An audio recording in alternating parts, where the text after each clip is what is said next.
Selamat pagi semuanya. Selamat pagi. Kita biasa memperhatikan. Ada banyak hal yang dalam gereja bisa kita perhatikan. Dan kita berusaha untuk membuat skala prioritas. Kalau berbicara mengenai memperhatikan, maka dalam gereja yang paling banyak, yang paling sungguh untuk diperhatikan siapa? Yesus. Dalam gereja, Yesus harus yang paling banyak mendapatkan perhatian. Karena kalau nggak seperti itu, nanti jadinya lain. Mengapa Yesus perlu mendapatkan perhatian paling banyak? Karena dalam gereja yang paling dominan adalah Yesus. Jangan sampai Yesus yang dalam gereja itu paling dominan lalu digeser, sehingga yang dominan bukan lagi Yesus tapi yang lain.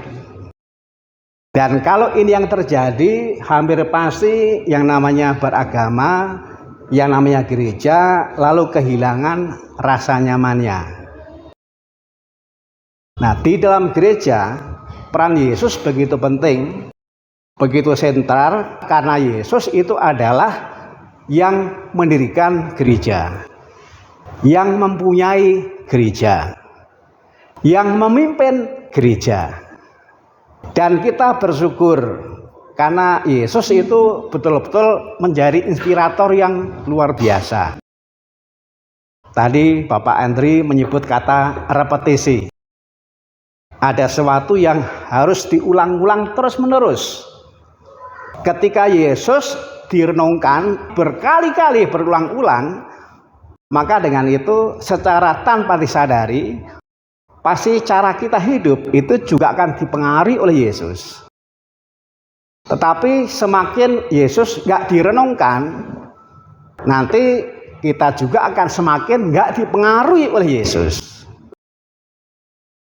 Ada yang menonjol dari Yesus. Saya menyebut satu saja sebagai titik tolak untuk pembahasan selanjutnya. Yesus itu ternyata sosok yang dibesarkan. Kita ingat apa yang dikatakan Yohanes Pembaptis. Dia yang harus makin besar dan saya yang harus makin kecil. Kita juga bisa merenungkan mengenai keluarga kudus di kitab suci. Yang paling banyak dibicarakan di sana adalah Yesus. Dan Maria itu sedikit. Lalu yang lebih sedikit lagi adalah Yusuf. Mengapa kok Maria itu nggak banyak dibicarakan dibandingkan dengan Yesus? Karena Maria memang mau membesarkan Yesus. Yesuslah yang harus lebih dominan. Jadi kalau Maria nggak banyak dibicarakan di dalam kitab suci, bukan karena yang dikerjakan sedikit, banyak. Tapi Maria memang membesarkan, yang harus dipanggung adalah Yesus. Karena memang sewajarnya begitu. Lalu Yusuf itu lebih sedikit lagi. Bukan berarti dia sedikit bekerjanya. Dia banyak bekerja, tapi banyak bekerjanya memang di balik layar. Karena apa? Karena sadar yang harus tampil, yang harus menjadi pusat perhatian bukan Yusuf, tapi Yesus. Jadi sekali lagi, Yesus itu ternyata sosok yang dibesarkan. Tetapi bukan hanya itu. Yesus itu juga sosok yang membesarkan. Yesus itu juga sosok yang memberdayakan. Sehingga yang diberdayakan itu kemudian memang lalu menjadi berdaya, menjadi berarti, menjadi makin besar. Sekarang ini secara fisik Yesus sudah tidak ada. Dan sekarang ini yang berperan dalam gereja adalah sosok-sosok yang kalau kita telusuri adalah buah dari semangat Yesus yang membesarkan. Jadi kita ini dalam gereja merelakan diri dengan rendah hati, dibesarkan tetapi juga membesarkan seperti Yesus. Maka metode yang saya gunakan pada siang hari ini adalah metode pemberdayaan, yang berarti yang menyampaikan materi bukan hanya saya. Saya juga percaya bahwa Tuhan itu juga bekerja melalui para bapak dan ibu. Maka nanti para bapak dan ibu itu juga saya berdayakan. Saya tertarik oleh kegembalaan Bapak Suci, kalau enggak Pak Fransiskus, Yohanes Paulus II. Beliau mengatakan bahwa tidak ada satu orang pun di dunia ini, enggak ada, yang sama sekali enggak bisa memberikan sesuatu yang baik, enggak ada. Setiap orang itu oleh Tuhan dilengkapi dengan perangkat yang memungkinkan setiap orang bisa memberikan yang baik. Nah, kita berusaha untuk berbagi karakternya Yesus, sikap-sikap Yesus itu seperti apa. Ini penting. Mengapa?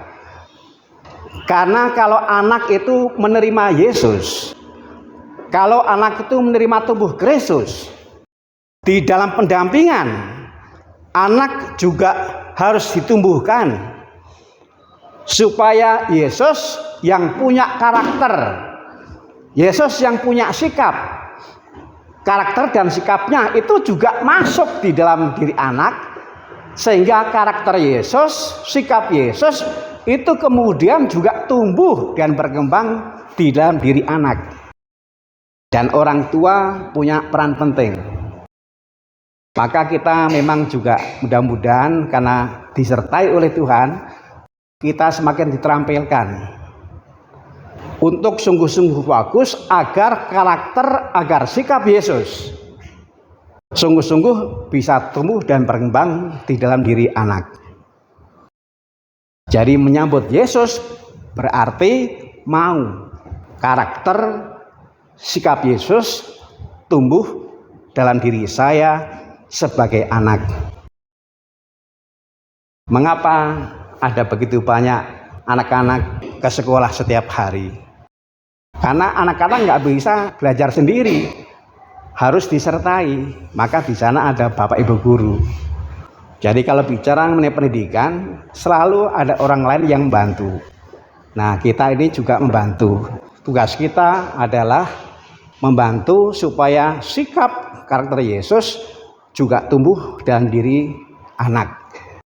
Akan dibentuk kelompok kecil, lalu nanti saling berbagi, menjawab pertanyaan.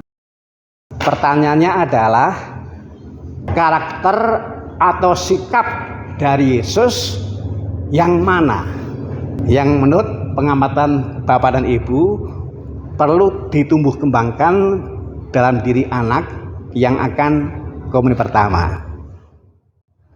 Sekali lagi, karakter atau sikap dari Yesus yang mana yang perlu ditumbuh kembangkan dalam diri anak yang akan menyambut Yesus dalam rupa tubuh Kristus.